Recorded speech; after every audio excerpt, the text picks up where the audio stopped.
என் பேரு தான் கவின். என்ன ஆர்டிபிஷியல் இன்டெலிஜென்ஸ் மூலமா கொண்டு வந்திருக்காங்க. நியூஸ்ல என்ன பத்தி தான் பேசுறாங்க. நான் ஒரு பொண்ணை லவ் பண்ணேன். நாங்க ஸ்கூல்ல இருந்தே ஃப்ரெண்ட்ஸ்.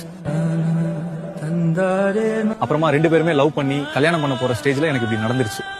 காலேஜ்ல நான் கோல்டு மெடல் வாங்கியிருக்கேன். இப்போ டிசிஎஸ்ல வேலை பார்த்துட்டு வரேன். மாசம் 1 லட்சம் வர சம்பாதிங்க. லீவுக்கு ஊருக்கு வந்தேன்.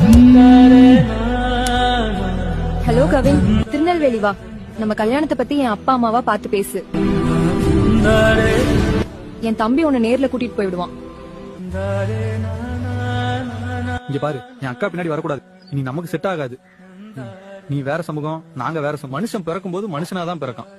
கடவுள் மனுஷனை படைக்கும் போது இந்த சமூகத்துல 10 பேரு, அந்த சமூகத்துல 10 பேருன்னு படைக்கல. எல்லாருமே சமம்னு மனுஷனா படைச்சான். நான் நல்லா படிச்சிருக்கேன், கைய நிறைய சம்பாதிக்கேன்.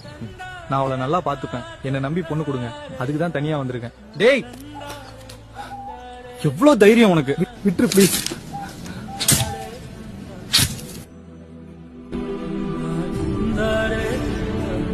வழக்கு தொடர்பாக பெண் டாக்டரிடம் மகளிர் போலீசார் நேற்று ரகசிய இடத்தில் வைத்து இன்வெஸ்டிகேஷன் நடத்தியதில் அவர்தான் கவினை காதலிக்கவில்லை என திட்டவட்டமாக தெரிவித்துள்ளார்.